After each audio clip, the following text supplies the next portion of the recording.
제가 오늘 설교의 제목을 교회 본질에 충실하라 이렇게 했습니다. 사실 오늘 본문은 우리 주제구절입니다. 올해의 주제구절 나는 거룩함은 성문교회입니다. 주제구절이죠.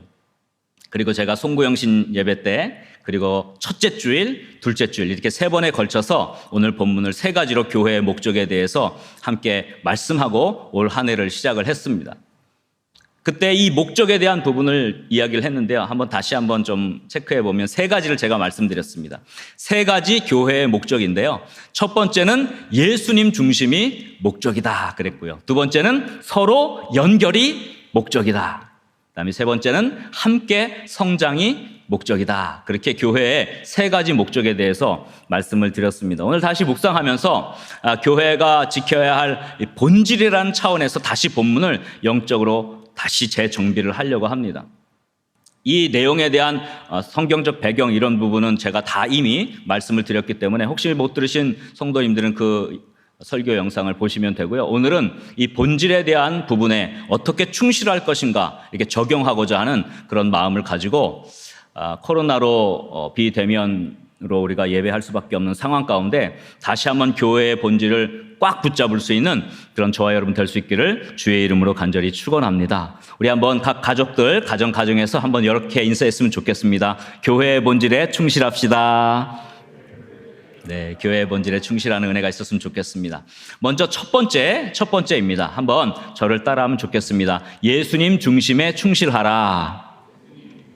네, 예수님 중심에 충실한 것, 이것이 교회의 본분입니다.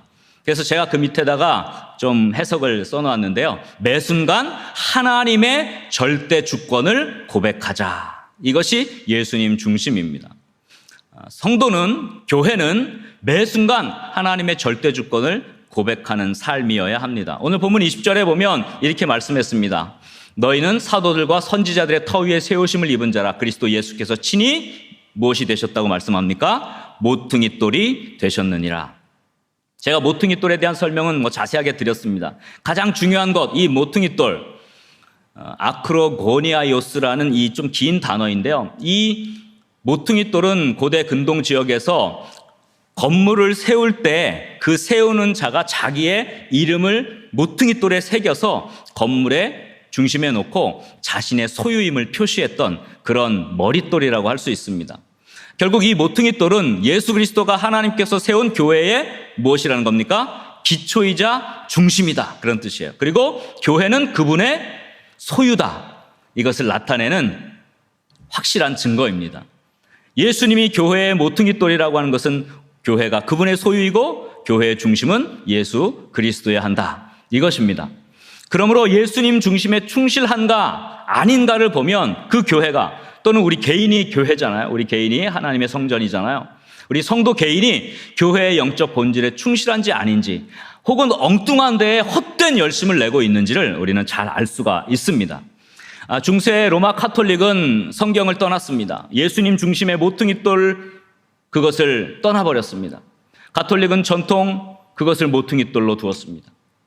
전통을 지키는 종교로 전락한 것입니다. 중세교회는 거의 모든 것의 잣대가 성경이 아니라 그들이 정한 전통이었습니다. 너무 비성경적인 전통들이 많이 지켜지고 있었습니다. 특별히 칼빈의 기독교 강요를 읽어보면 거기에 정답이 나와 있습니다. 칼빈은 계속해서 로마 카톨릭과 싸웁니다. 로마 카톨릭은 인본주의, 인간 중심, 교권 중심, 교황 중심으로 변질되었다고 계속해서 칼빈은 이야기합니다. 성경을 떠나고 예수님을 떠났다고 이야기합니다. 그래서 칼빈은 이러한 인본주의 와 인간 중심, 교권 중심, 교황 중심의 전통에 반대해서 중요한 이야기를 하는데요. 하나님의 절대 주권을 강조했습니다. 기독교의 많은 학자들은 이 하나님의 절대 주권 사상을 또 다른 말로 하나님 중심 사상이다 그렇게 부릅니다. 오늘 말하고자 하는 예수님 중심이죠. 그러나 이것을 신학적인 용어로 하면 하나님의 절대 주권 이렇게 표현을 합니다.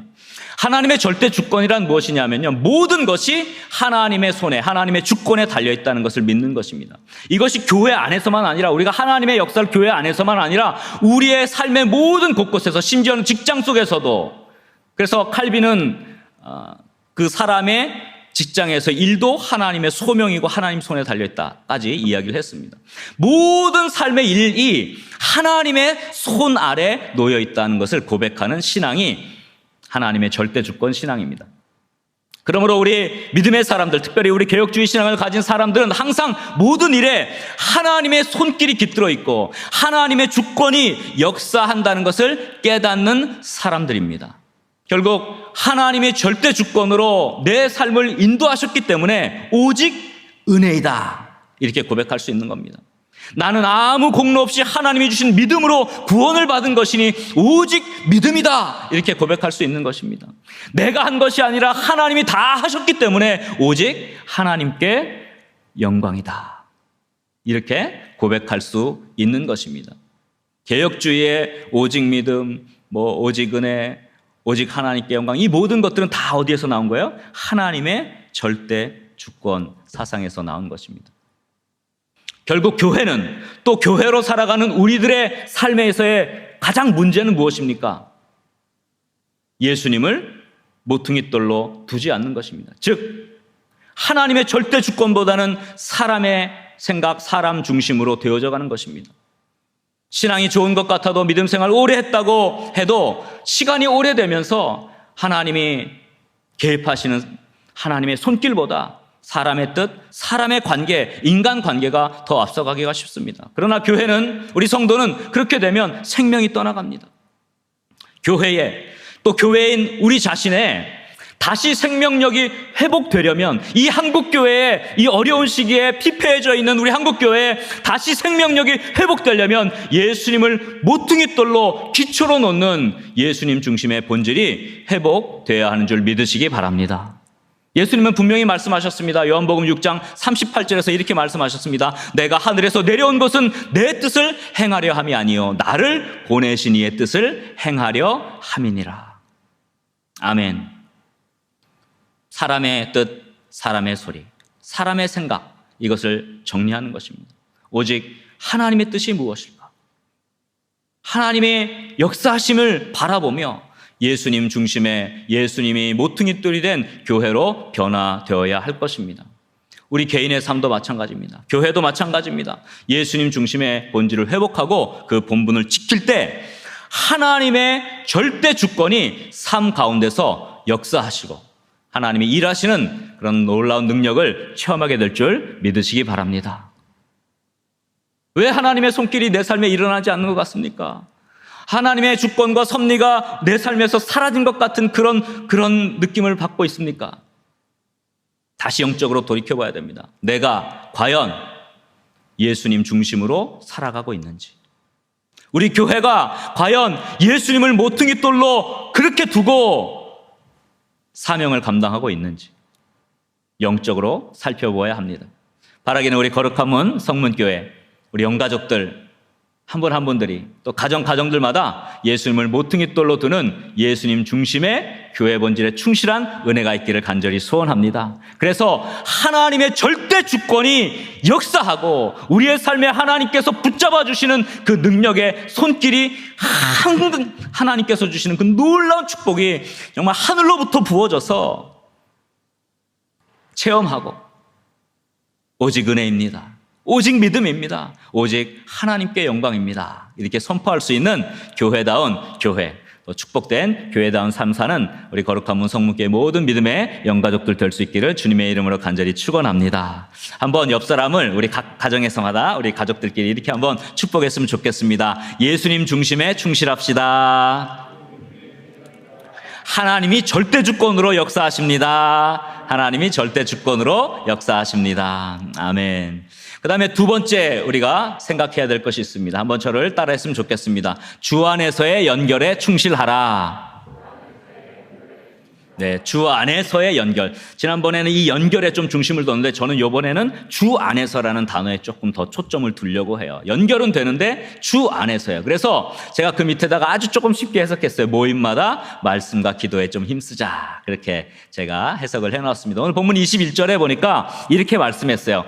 그의 안에서, 이렇게 표현됐죠. 그의 안에서 건물마다 서로 연결하며, 다 연결되었다 그랬어요. 근데 건물이 연결되는데 어디 안에서? 그의 안에서 연결됐다 그랬어요. 또 주 안에서 성전이 되어 가고 그랬습니다. 이 짧은 구절 안에 그의 안에서, 주 안에서, 연결이라는 단어를 가운데 두고 앞뒤에 주 안에서, 그의 안에서 이렇게 되어 있습니다. 사도 바울은 교회의 중요한 두 번째 본질을 주 안에서의 연결이다 그렇게 말씀합니다. 오늘 본문에서 서로 연결하여라는 이 단어는 이것도 한 단어예요. 굉장히 긴 단어인데 시나르몰로구메네라는 단어입니다. 함께 연결된다, 이렇게 아주 긴밀하게 연결된다, 그런 뜻입니다. 교회는 홀로가 아니라 끈끈하게 연결된 공동체가 되어야 본질에 충실한 것입니다. 교회에 홀로 신앙이 많을수록 그 교회는 본질에 충실한 것이 아니에요. 교회가 끈끈한 영적 모임으로 가득할 때, 그런 소그룹들이 가득할 때, 어떤 모임들 안에서 이렇게 연결이 되어 있을 때 그것이 교회다움이에요. 그래서 우리 새가족들이 오면 새가족을 마치고 구역으로, 또 우리 소그룹으로, 그다음에 셀로, 목장으로, 또 GBS로, 청년들은 GBS로 이렇게 연결되어서 가려고 하는 그 노력이 필요해요. 이 끈끈한 연결 공동체가 돼야 합니다. 근데 여기서 더 주의 깊게 살펴볼 것은 그의 안에서, 주 안에서라는 말이에요. 이 짧은 구절에 두 번이나 언급되는 이유는 이게 그렇게 중요하기 때문에 그래요. 끈끈하게 연결된 공동체이기는 하지만 그렇게 끈끈하게 연결만 돼서는 안 된다는 말이에요. 무슨 뜻이냐? 끈끈하게 연결은 되었는데 주님 안에서가 아니라, 그 끈끈한 연결이 인간관계, 세상적 관계로 주님 없이 연결되면 반드시 문제가 생긴다는 것을 말해줍니다. 끈끈하게 연결된 모임은요, 항상 주 안에서의 연결로 이루어져야 그게 교회다운 교회가 된다는 말입니다. 그러므로 교회 어떤 모임에서든지 그 모임에 하나님의 이름을 넣어도 부끄럽지 않아야 돼요. 자, 모였는데 거기다가 하나님 이름을 딱 넣었을 때 부끄럽지 않다. 그러면 그 모임은 괜찮은 거예요. 교회가 소그룹이 중요합니다. 그래서 개인 간의 친밀한 교제가 중요합니다. 그런데 거기에 주님이 빠지면 안 돼요. 주님 안에서 연결돼야지, 거기에 다른 것들이 인간관계, 혈연, 지연, 세상적 가치로 연결되면 그게 교회를 무너뜨리는, 그게 오히려 약점이 될 수가 있어요. 사도 바울은 고린도 교회를 향해 이렇게 꾸짖습니다. 고린도전서 11장 17절에 보면 내가 명하는 이 일에 너희를 칭찬하지 아니하나니 이는 너희의 모임이 유익이 못되고 도리어 해로움이라 그랬어요. 모이는 게 진짜 중요하잖아요. 근데 모임이 유익이 못되고 해롭다 그래요. 이 말씀은 고린도 교회의 성만찬을 배경으로 하고 있습니다. 당시 초대교회는 매주마다 이 사랑의 교제, 사랑의 식탁을 나눴습니다. 매주마다 성만찬을 했어요. 근데 사람들마다 좋은 음식들을 가져와서 함께 나누는 그 사랑의 만찬을 했단 말이에요. 그런데 고린도 교회도 마찬가지로 그렇게 했는데 고린도 교회는 빈부격차가 컸어요. 그러니까 부자들은 부자들끼리 모여서 끼리끼리 모인 거죠. 그래서 먼저 와가지고 좋은 음식 가지고 와서 딱 자기들이 먹어버려요. 그다음에 그 당시에 이제 노예라든지 이렇게 일찍 교회에 올 수 없는, 늦게 와야 되는, 일 처리를 다 끝내고 와야 되는 사람들이 왔더니 뭐 다 먹어치우고 자기들은 배가 쫄쫄 굶게 되는 그런 상황이 벌어진 거예요. 사도 바울이 이 고린도 교회의 이런 모임을 보고서 이 모임은 유익하지 못하다. 이런 끼리끼리의 모임은 교회 안에서 주님 없이 모인 것이기 때문에 사도 바울이 이 모임이 해롭다고 한 것입니다. 교회 안에서의 모임이 주님 없이 세상적이게 되잖아요. 반드시 그 안에 문제가 생겨요. 상처를 받고 신앙을 잃게 됩니다. 우리 한국교회 많은 교회들 이런 어려움 때문에 고통당하는 교회들을 제가 많이 봤어요. 소그룹 문제인데 그 안에서 남녀 문제가 생기기도 했어요. 가정이 막 깨져버렸어요. 왜? 인간적인 재미로 모이니까 문제가 생겨버린 거예요. 돈 문제가 생겼어요. 막 돈 문제가 생겨서 막 서로 교인들끼리 다투고 교회를 떠나가 버립니다. 또 상처를 서로 입어서 그 안에서 담을 쌓고 쳐다보지 않습니다. 왜 그럴까요? 그냥 친하게 지내니, 놀러 다니니까. 그 연결에 주님이 없기 때문에 인간적인 문제가 생기는 것입니다. 반드시 그 안에 말씀과 기도가 있어야 돼요. 그 모임이 하나님이 주신 은혜를 나눌 수 있는 모임인지, 그 모임 안에서 함께 기도할 수 있는지, 그 모임 안에서 말씀을 묵상하고 큐티한 것을 나눌 수 있는지. 여러분, 이런 모임이 많아질 때 교회는 은혜로 풍성한 것이고, 세상적이고 인간적인 모임이 많아질 때 그 교회는 어려움이 생기는 것입니다. 반드시 교회는 영적 본질에 충실한 연결, 즉 주 안에서 연결된 축복의 공동체가 되어야 할 것입니다. 그러므로 영적으로 점검해 보길 원합니다. 과연 끈끈하게 연결된 모임이 주 안에서 이루어지고 있는지, 아니면 그저 인간관계, 다양한 세상적 즐거움, 세상의 가치를 위한 그런 모임으로만 이루어지고 있지 않은지, 그 모임 가운데 말씀과 기도가 있는지, 아니면 세상의 유흥만 있는지, 성도들이 모여도 그 안에 주님이 없을 수가 있습니다. 우리 거룩한 문 성문교회 모든 믿음의 영가족들이 서로 끈끈하게 연결되되 반드시 주 안에서 연결되고 말씀과 기도가 있는 영적으로 충만한 공동체로 세워질 수 있기를 주의 이름으로 간절히 축원합니다.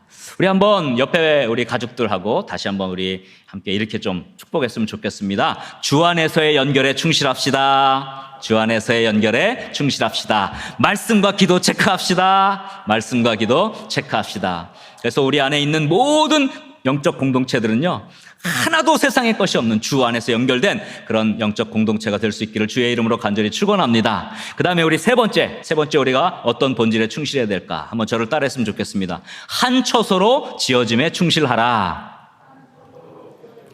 네, 한 처소로 지어지는 것, 이것이 교회의 본질입니다. 이것에 우리가 초점을 맞추고 충실할 때 교회의 교회됨을 회복할 수가 있습니다. 제가 그 밑에 좀 해석을 써왔는데요. 무엇보다 화평하기를 힘쓰자 그랬어요. 무엇보다 화평하기를 힘쓰자. 오늘 본문 22절에 보면 이렇게 사도 바울이 말씀합니다. 너희도 성령 안에서 하나님이 거하실 초소가 되기 위하여, 즉 하나님께서 거하실 초소가 되는 거예요. 그래서 그리스도 예수 안에서 어떻게 해요? 함께 지어져 간다 그랬어요. 하나님이 거하실 처소, 이것은 함께 지어져 감과 연결되어 있습니다. 이 교회의 중요한 세 번째 본질은 뭐냐면요, 한 처소로 지어지는 것입니다. 함께 지어져 간다는 말, 이 단어도 원래 이 한 단어예요. 긴 한 단어인데요, 시노이 코도 메이스데라는 단어인데 하나님이 거하시는 처소로 하나로 지어진다 그런 뜻이에요. 그러니까 한 처소로 지어진다 그런 뜻이에요.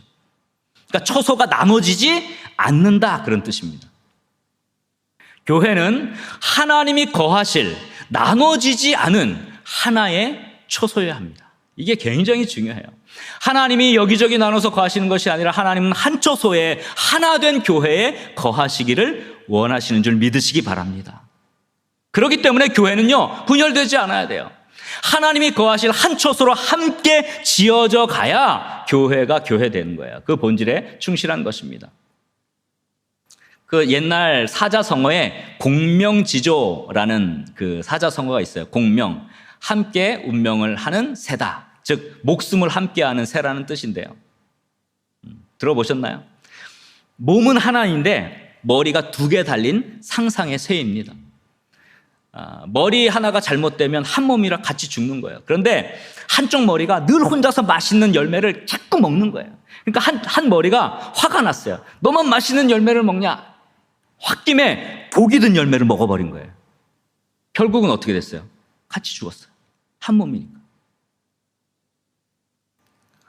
교회는 공명지조와 같이 운명 공동체, 즉 생명 공동체입니다. 각각의 머리는 달라요. 지체는 다 다릅니다. 그러나 성경에 보면 우리는 한 몸이라 그랬어요. 누가 마시는 것을 먹든지 다 몸에 도움이 되는 거예요. 근데 그것을 왜 너만 그러냐 하고 다투기 시작하면 몸은 망가지는 겁니다. 하나님이 거하실 한 처소가 된다는 것은 머리끼리, 지체끼리 싸우거나 분열되지 않는다는 걸 말해요. 늘 한 몸임을 인식하라는 것입니다. 그러므로 교회를 하나 되지 못하게 만드는 것은요, 하나님의 뜻이 아닙니다. 아무리 바르고 확실한 것이라도 분열되고 나눠지면요, 그것은 하나님의 뜻이 아닙니다. 어떻게든지 하나 되게 할까? 어떻게 하면 하나 되게 할까? 이것이 교회의 본질에 충실한 것입니다. 하나님은 한 초소에 거하기를 원하시고 우리가 한 성전으로 지어져 가길 원하십니다. 믿습니까? 주님 말씀하십니다. 마태복음 5장 9절에 이렇게 말씀하셨어요. 화평하게 하는 자는 복이 있나니 그들이 하나님의 아들이라 일컬음을 받을 것이며. 여러분, 영적으로 민감하게 살펴보십시오. 다툼이 있는 곳에, 화평이 없는 곳에 하나님의 임재가 일어나지 않습니다. 그러니까 하나님께서 역사하시지 않아요. 거기서 어떻게 놀라운 하나님의 은혜와 기적 같은 역사들을 경험할 수 있겠습니까? 불가능한 거예요. 그러니까 주님이 오죽하면 예물을 드리다가도 마음 불편한 거 생각나면 예물을 내려놓고 화목하고 와서 다시 예물을 드리라고까지 말하겠습니다. 그만큼 주님이 원하는 게 이렇게 중요해요. 하나님의 아들이라 일컬음 받는 자들은요, 화평을 추구하는 자들이에요. 화평하게 만드는 사람입니다. 여러분, 마음이 나뉘고 분열이 있을 때는요, 하나님의 축복이 떠나갑니다. 하나님의 임재가 일어나지 않기 때문에 그렇습니다. 하나님은 한 처소에 거하기를 원하십니다. 그러므로 여러분, 하나 되기를 힘쓰십시오. 화평하기를 힘쓰십시오. 그러면 교회도 개인의 삶도 하나님의 임재로 축복을 얻게 될 줄 믿습니다. 할렐루야. 예수님은 분명히 말씀하셨습니다. 요한복음 17장 21절에 이렇게 말씀합니다. 아버지여, 아버지께서 내 안에, 내가 아버지 안에 있는 것 같이 그들도 다시 하나가 되어 우리 안에 있게 하사 세상으로 아버지께서 나를 보내신 것을 믿게 하옵소서. 참 믿음은요, 하나 되는 데 있어요. 믿음이 좋은 사람은요, 화평하기를 힘쓰는 사람입니다. 이거 확실합니다. 믿음이 있다고 하면서 화평을 깨트린다? 믿음이 없는 거예요. 하나님을 모르는 거예요. 예수님이 지금 대제사장 쪽 중보기도 요한복음 17장에 할 때 저들도 아버지와 나와 같이 우리 같이 하나 되기를 원합니다. 우리 안에 거하기를 원합니다. 이게 예수님의 간절한 소원이에요. 참 믿음은 하나됨에 있습니다. 주님이 교회를 위해 간절하게 기도하는 것도 하나됨입니다. 삼일째 하나님이 하나이시듯 아버지와 예수님이 하나이시듯 우리 교회도 하나여야 되고 성도도 하나여야 되고 교인의 삶도, 교회로 살아가는 성도의 삶도 화평을 이루는 삶이 되어야 합니다. 이것이 주님께서 우리 교회를 향한, 우리 교회로 살아가는 성도를 향한 하나님의 뜻입니다. 그러므로 여러분, 화평하기를 힘쓰는 저 여러분 될 수 있기를 주의 이름으로 간절히 소원합니다. 한 처소로 함께 지어가는 성전이 되기를 주의 이름으로 간절히 소원합니다. 그곳에 하나님이 거하시고 하나님이 임재하셔서 역사가 일어날 것입니다. 할렐루야.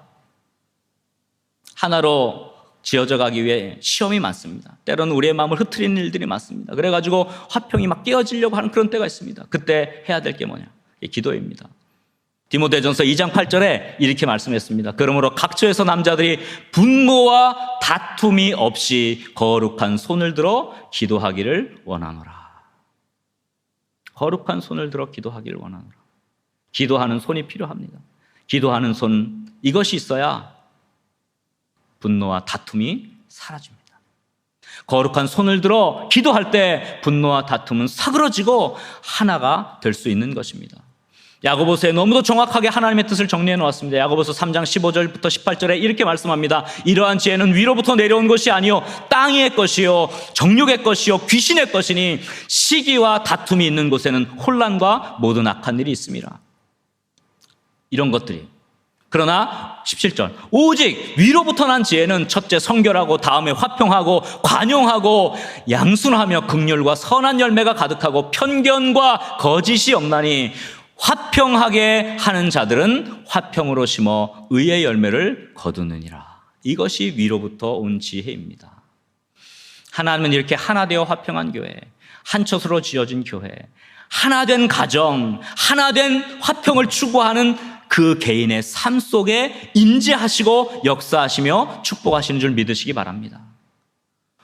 화평하도록 만들어가는 그런 참 믿음의 사람들, 화평케 되는 참 교회 되기를 주의 이름으로 간절히 축원합니다. 정리합시다. 예수님을 모퉁이 돌로 두고 하나님의 절대 주권을 고백하는 예수님 중심의 본질을 회복할 수 있기를 주의 이름으로 간절히 축원합니다. 두 번째, 말씀과 기도로 모임을 만들어가는 주 안에서의 연결의 본질을 회복할 수 있기를 주의 이름으로 간절히 축원합니다. 마지막 세 번째, 하나님이 구하실 하나 되고 화평한 한 촛으로 지어짐의 본질에 충실해서 하나님의 임재를 경험하고 하나님의 절대 주권의 역사를 경험하고 모임마다 은혜로 넘치고 하나님이 역사하시는 우리의 삶, 우리의 가정, 우리 교회, 우리 한국교회 될 수 있기를 주님의 이름으로 간절히 축원합니다.